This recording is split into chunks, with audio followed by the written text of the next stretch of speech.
దేవునికి స్తోత్రం. హల్లెలూయా. చాలా సంవత్సరాల క్రితం బొబ్బిలిలో ఓ హై స్కూల్ గ్రౌండ్లో సభలు జరుగుతున్నాయి. పాటలు అయిపోయి నేను ఇట్లా మైకి పట్టుకున్న కరెంట్ పోయింది. అయ్యో అని జనరేటర్ ఆన్ చేశారు.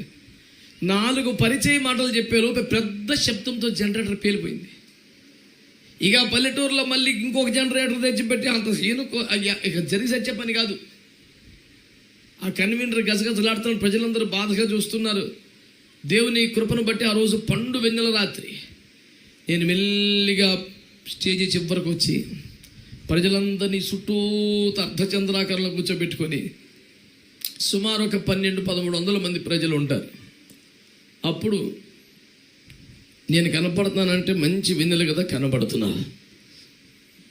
మీరందరు నిశ్శబ్దంగా ఉంటే నా మాట వినబడుద్ది అంటే అందరు నిశ్శబ్దం అయిపోయారు. చేతులు ఎట్లా పెట్టుకొని ఆ రాత్రి వాక్యం చెప్పా. ఇక మళ్ళీ కరెంట్ రానేలేదు. దేవునికి స్తోత్రం. సుమారు 1 గంటన్నర వాక్యం చెబితే ఆ రాత్రి గొంతు అలిసిపోయింది, కానీ 18 మంది రక్షించబడ్డారు. ఇక ఉత్సాహంలో ఉద్యమంలో తెల్లారిందాక ఆగల పదరా ఇప్పుడే బాప్తిసం అన్నా. సుమారు రాత్రి 12 గంటలకి వాళ్ళందరినీ చెరువు కాడుకు పట్టుకు పోయి బాప్తిసం ఇచ్చేసాం. దేవునికి స్తోత్రం చెప్పండి. హల్లెలూయా. తిరిగి వచ్చి స్నానం చేసి 2 మెతుకులు తిని చిన్న మోకాలు వేసి యేసు ప్రభుతో మాట అల్లా సైతాన్తో మాట, రే ఎట్టుందిరా కూటం, నువ్వు అనవసరంగా పిచ్చేసాలు వేస్తే నీ రాజ్యం లాస్ అయిపోతే మాకే లాభం వద్దు, ఎదవేసాలు అయిపోయాకని చెప్పి పడుకున్నా. దేవుని స్తోత్రం చెప్పండి. చెప్పొచ్చుగా గట్టిగా. హల్లెలూయా. నువ్వు కుదురుగా ఉండు, లేనిపోని పనులు ఏమని చేస్తే నీకే లాసు మాకే లాభం, నువ్వేం చేయలేవు. యేసు రక్తం ఇచ్చేయి. నేను చెప్పాను అడిగి ఎవరికి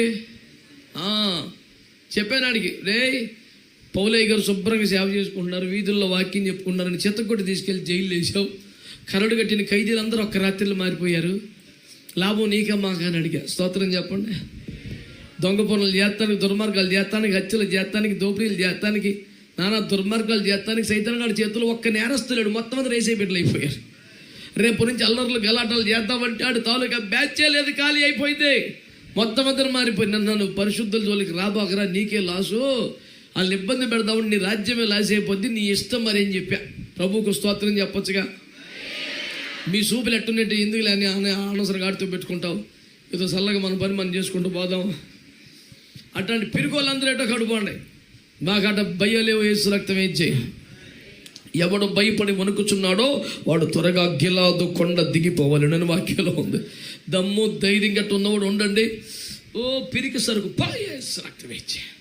మేమైతే ఆ బ్యాచ్లు లేము. ప్రభువుకు ఒక మంచి స్తోత్రం చెప్పండి.